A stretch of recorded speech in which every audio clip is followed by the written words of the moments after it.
Hey everybody, it's Josh Ronquist here for Heavy Debriefings, and it's time to talk about my top 10 albums of 2015. I can't believe there's only a few of these left, and I really hope you've been enjoying the series so far. 2015 was a very, very hard year for me to be able to pick out a top 10. In fact, for the longest time, even up to the point of recording this, I had the hardest time narrowing everything down to a top 10. I had pretty much everything at a top 15, then I felt I could cut 3 that didn't hurt me as much, then I had to cut 2 more that absolutely hurt me to cut off of this, but I really like this top 10 and I hope you will as well, so let's get right into it. Coming in at number 10 is Chemist with Absolution. The sophomore album from this doomed heavy metal band is exactly what I'm looking for, and I'm so glad I really discovered the band with this album. And they are referring to themselves, especially on their EP where this dons the genre name, doomed heavy metal, because it does have that great doom metal, heavy metal feel behind it, but specifically lyrically, every song is a horror song, and it always ends in tragedy, so doomed heavy metal. I love that. This album in particular is where the band really started to hit their stride. Not my favorite Chemist album, that will be coming up in the future, wink wink nudge nudge. But this is definitely where the band really started to find their footing. They kind of got rid of the more stoner elements that they had in the first album and really focused more on that classic heavy metal and doom metal sound. And if that sounds like something you're up for, you should definitely check this out. Coming in at number 9 is Vetnet Viscar with Settler. And this particular album is a bridge album for the band. First of all, the band, after this album, changed their name to simply Vetnet, as there was a lineup change and they decided to go into a different direction. But this album is that gap in between, whereas the first album and everything that came before that really focused more on the more black metal side with the occasional black gaze kind of feel behind it, but it was much more focused in black metal more than anything else. Whereas Settler really started to focus in more on the black gaze sound, but also more of the post-rock, a little bit of post-hardcore kind of feel behind it. It really was a change for the band, but it was a change that I absolutely loved. And when they did finally change to Vetnet, they dropped the black metal entirely. I think there's only one song that has any kind of blast beats on it. It is more of like a post-rock, post-hardcore kind of feel behind it before the band dissolved, and a couple members of the band went on to form the band Astronoid. Bet you didn't know that. With Vetnet Viscar, I really love what they did here with this culmination of basically the last Vetnet Viscar album. It's a thematic album that focuses on the Challenger spaceship that blew up in '86.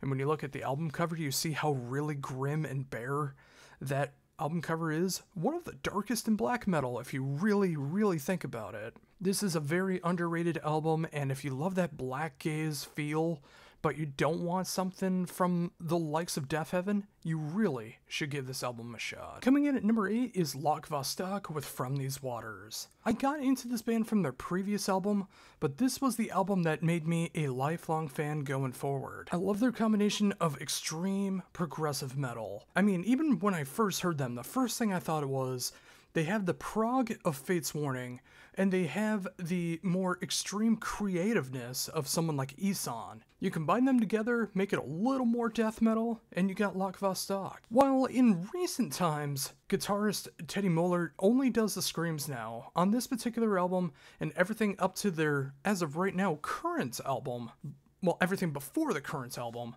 he did the clean vocals and the growls, which he said he got sick of his own voice, so that's why they have a new singer in the band. I don't agree that his vocals are bad at all. They're very unique, but they fit the style so very well, and I find them very soothing, if nothing else. But I do love the new singer, and I love what the band has done up to this point, but with this particular album, going all the way back to 2015, From These Waters, I feel like they really knew the direction of where they wanted to put the band going forward.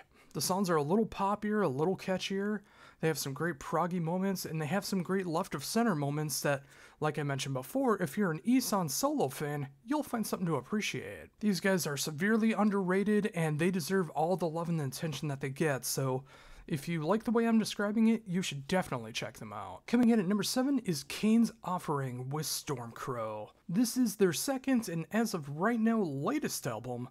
I'm still holding out hope for a third album. Is one of my favorite power metal albums of all time. I love this album to death. It made me appreciate power metal on a different level that I didn't know that I could. And when it usually comes to supergroups, either they're amazing or they're absolutely dull. These guys are absolutely the former. When you have past and present members of Sonata Arctica, Winter Sun, Stradivarius, and more, it is just a recipe for perfection. And their first album absolutely has all of that, and I wish I could have included it on this list, but the year it came out, it unfortunately just didn't pan out. With Stormcrow, they took everything that they did with the debut and maximized it to perfection. The songs are catchier, they hit harder, whether they're faster, slower, or just at the right amount of speed. It's got everything that I'm looking for in power metal. And if it sounds appeasing to you, and if you've never checked out Kane's Offering, you need to check out Stormcrow immediately. Coming in at number 6 is Swallow the Sun with their triple album magnum opus, Songs from the North 1, 2, and 3. Now, should this really count? I think so, because it is a triple album. It's not 3 separate albums. They're all together. The first album sounds like pure Swallow the Sun, which is that great death doom sound that they really patented into their own. 2 is more of the atmospheric and post-rock kind of sound that, if you like something from Lantlos or Alcest, you'll be able to really appreciate. And 3 is the darkest, doomiest funeral doom metal that you will hear in the 2010s. This is some of the darkest music the band has ever written, and considering what was going on in the mind of Swallow the Sun, all you have to do is look up what was going on with this album and the next album. Trust me, you'll understand if you look it up. Really signifies where the band was at this point. This may be their finest effort, and it's really hard to say that because all of their albums are so damn good. I don't think they've ever put out a bad album. But unfortunately, up to this point, I wasn't able to put a Swallow the Sun album on here for various reasons.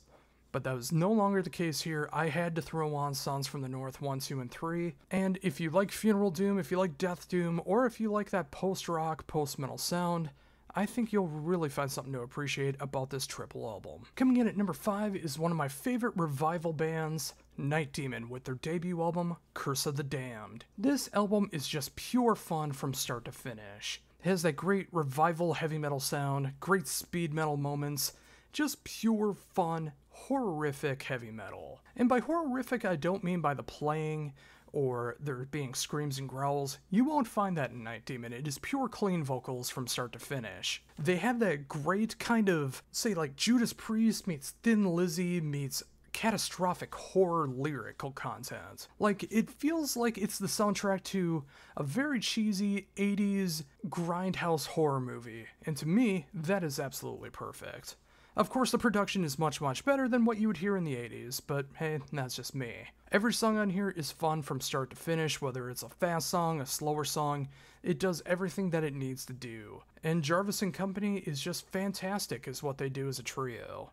And you'll be hearing much more about Night Demon if you didn't check out me already interviewing Jarvis for their latest album earlier this year. You will be hearing about them at the end of the year for my top 100 of 2023. Mark my words. Coming in at number 4 is My Dying Bride with Feel the Misery. This 2015 album is an absolute tearjerker. Not the saddest My Dying Bride album. I feel that is their latest album, which you may or may not be hearing about coming up. We'll see what happens. But this album, I feel, has the best music behind it. And you've heard me talk a lot about My Dying Bride throughout this series already. This particular album feels like the great culmination of everything before they started doing something a little different on the new album. While this does feature a lot of clean vocals on it, the great violin moments, it just has a little bit of everything. There's some speedier moments on it, there's some crushing death doom, funeral doom going on here, and some of the saddest songs you will ever hear. In particular, the opening track,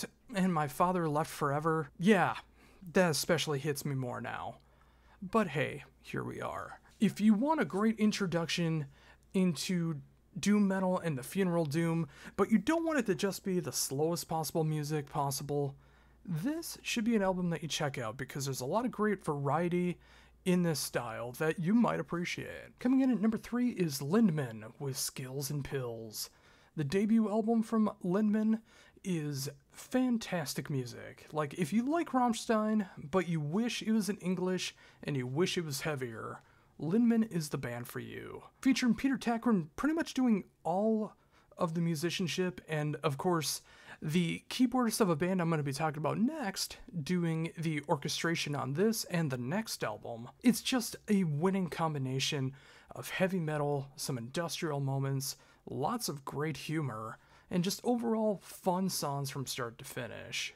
Of course, this isn't going to be for everybody, and even those who like Rammstein more may not appreciate what Lindman does, but for me, it's almost kind of the opposite.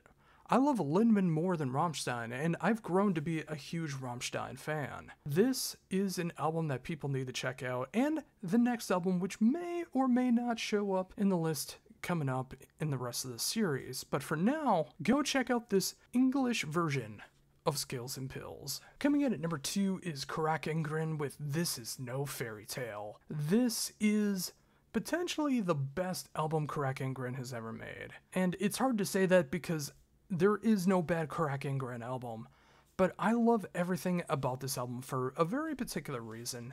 It feels like short story horror, which is my favorite kind of horror when it comes to movies and books and all that stuff. And this is a great culmination of that because it's all based on the original Grimm fairy tales, but it's much, much darker than even the original books are. And if you're only familiar with like the Disney versions or the kid-friendly versions of the Grimm fairy tales, you might need to dig a little bit deeper and see how they really are.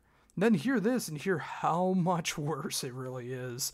And by worse, I mean more gruesome. And of course, the music is so fantastic when it comes to this as well. Clemens Weigers is a master of being able to arrange symphonic elements into Ingrid or any other project that he's attached to, whether he's just doing guest arrangements for symphonics or anything else that he does. And of course, the rest of the band are no slouches either, being able to match it up with guitar, vocals, and drums. No bass. No bass. Unless you hear some keyboard bass in there, there is no bass guitarist in this band, so for some people that might be a deal breaker. For me, I say just give it a little chance. There's enough heaviness going on that you don't necessarily need a bassist in every band. I mean, look at all the gent bands that are out there. Of course, Ingrid doesn't downtune, but you get my point. I think the music speaks for itself, and if you want some dark, evil, horror-inspired short stories, This Is No Fairy Tale is the album for you. And coming in at number 1 is Baroness with Purple. The only exception that I have ever made in all of my writings and video recordings where an album after the second week of December actually falls into my list. And it probably will be the only one as well. This was an album that I knew I had to hear. From Red Record to Blue Album to Yellow and Green, Baroness created something magical with their Color Spectrum series, and when it came to the fourth and penultimate part of that series, Purple, I knew I had to wait before I recorded anything to be able to get this one under my spell and be able to write down my thoughts and do everything like that. This album is pure perfection. While maybe not the last track, as that's just kind of like 20 seconds of noise, the rest of the album where there's actual songs going on behind it, absolutely killer from start to finish. It's got some great hard rock moments that remind me of a lot of some Thin Lizzy type moments. It's got that great Baroness sludge metal progressive sound going on behind it. Some great poppier moments that are going on as well, and some of the most hard-hitting lyrics that they've put out as a band. This might be their finest album. And while they did have Golden Grey, which is another fantastic album, a little controversial, but I do love that album. I do feel like Purple is their seminal album, at least of the Color Spectrum series. I'm very curious to see what Baroness does in the future whenever they make their next release, because it's going to be the first one that has nothing to do with colors. That's going to be cool to see. But until then, if you've always wanted to check out this band and you never knew where to start it, you might as well just start with the best. With Baroness, in purple. And there you go, folks, my top 10 albums of 2015. What do you think? Do you like this list? Do you not like this list? Is there some albums I left out? You know I did. Or if you just want to crap on me for my own personal opinion, let me know down below. And of course, like, comment, share, subscribe, all of that good stuff. Getting inching closer and closer to 1,000 subscribers, so if you could especially like, comment, and subscribe, I would thoroughly appreciate that. And until the top 10 albums of 2016 or another top 10 list that I do, another one of my interviews, reviews, or any other kind of video I put up here on the Heavy Debriefings YouTube channel. For Heavy Debriefings, this is Josh Rehnquist saying, see ya.